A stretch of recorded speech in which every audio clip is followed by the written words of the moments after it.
Hey, what's going on everybody? I want to welcome you to the first video of mine and Shaun's 4-week peaking block. The reason I wanted to make this video, or make these videos I should say, is because I've had a lot of questions from people about, like, they want to test their 1 rep maxes but they're not really sure how to go about it, because most of the content out there regarding this topic is for competitive powerlifters or weightlifters. There isn't a lot of information for just the average dude or the average dudette that wants to find out what their maxes are. So most people will end up just going into the gym and just, hey, I'm going to test my max squat today, and they work up to a heavy squat and they're like, I guess that's what my max is. But I still think for just the average person that doing a proper peaking cycle is important, and it's something that if you follow a little bit of structure will help give you a better idea of what your actual maxes are. Maybe you want to find that out for organizing your strength block, for figuring out if, hey, maybe I can kind of compete down the line. A lot of these sorts of things that might sort of come into mind.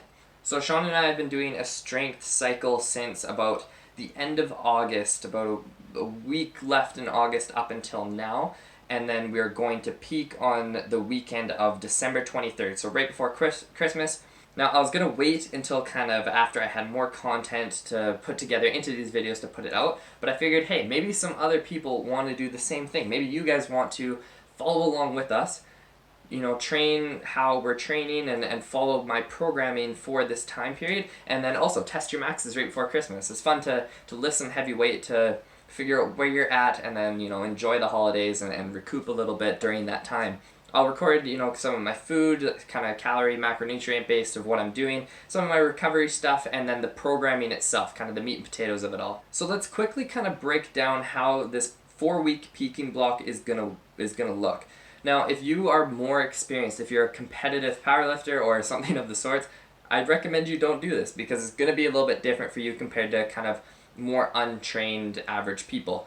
For someone who's been doing this for a long time, they might need a longer peaking block, a longer taper, and a lot more kind of detail goes into it. For people who are relatively untrained, such as myself, and for others who are just kind of like, I want to find out where I'm at and use it as a means of, am I getting stronger, am I getting better, then this might be kind of a more for you type of people that are, you know, just the average person, relatively untrained in the sense of, I just kind of do this recreationally, I'm not a competitive athlete, so on and so forth. So it's a 4-week peaking cycle.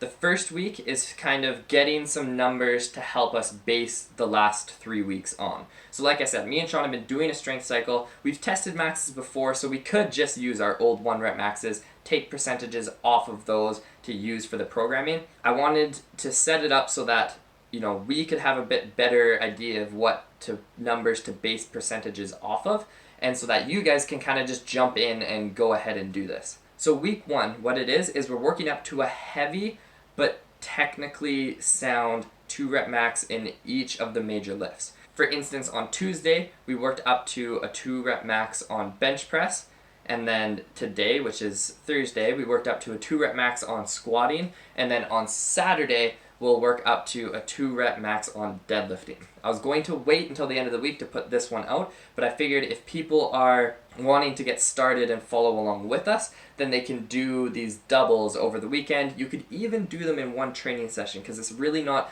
a lot of volume. Just take your time, make sure your form is on point. I'm not encouraging you to just go out there and just give her as hard as you can. Make sure form is good, make sure you have a spotter and someone there with you. But if you work up to a heavy 2 rep kind of technical max, that is what Shaun and I are going to be basing these peaking percentages off of, and you can do the same. So what we're going to do is we find out those 2 rep maxes, and from that we're going to just assume that our 2 rep maxes are 95% of our 1 rep max. If you're new to this, if you found that your technique really started to break on the 2nd rep and you managed to do it anyways kind of thing, you might want to move that closer to 97%. So your 2 rep max is around 97% of your 1 rep max. But for me and Shaun, we're going to use the 95%. So for instance, on today I did 325 for a double on squatting.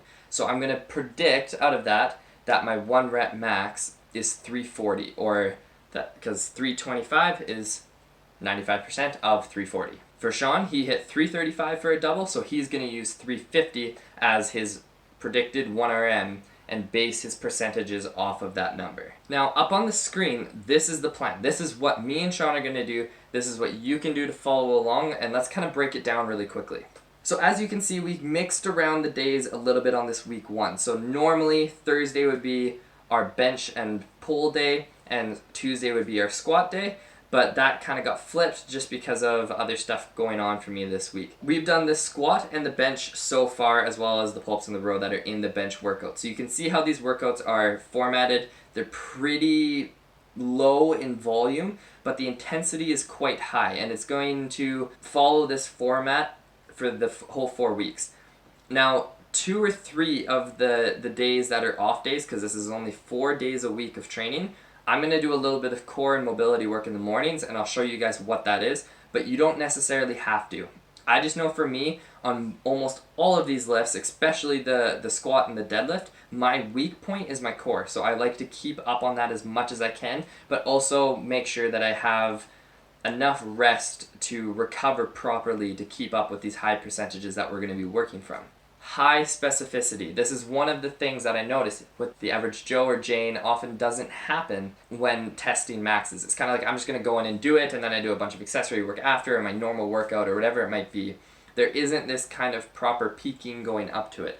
Just because we're not competitive and we're not going into a powerlifting meet, we should kind of treat it like one in a sense. It's just scaled down a little bit. And if you look, as you can see on the screen right now, kind of looking over this, you can see the percentages and things that we're going to do. I won't get into it too much right now. This is just an idea. You can screenshot this, save this, whatever it might be. This is what we're going to be doing. I'll walk through it more as the days kind of go on, but this is the format. All we're doing is we're squatting, we're benching, we're deadlifting, and then pull-ups and rows are our back kind of accessory work to help with those other lifts.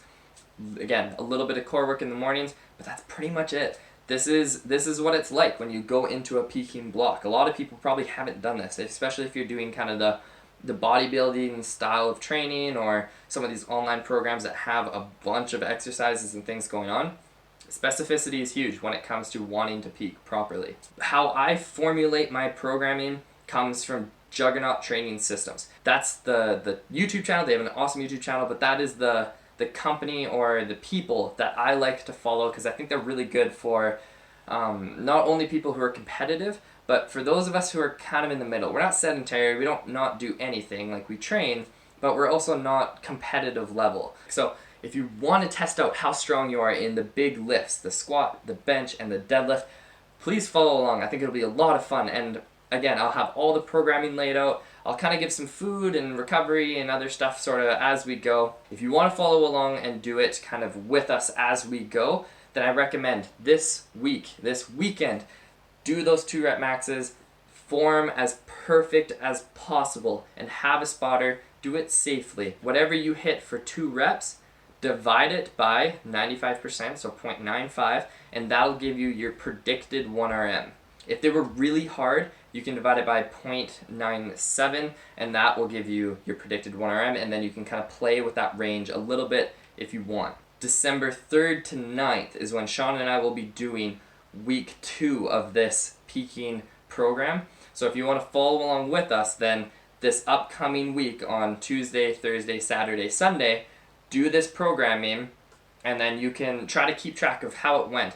Record as much as you can. See how you're feeling, how it went, if it was really hard, if it was pretty easy, and all of these things. Keep track of that, because at the end of next week, I'll be doing another one of these, kind of going over how it went for me, some kind of tips and tricks and whatever it might be. So if you want to follow along, that's how I recommend you do it. Also, don't forget to subscribe and hit the little notification bell thingy so that when I put out new videos on this, you can follow along and you're aware of what's going on and be as successful in hitting those 1 rep maxes as you can be.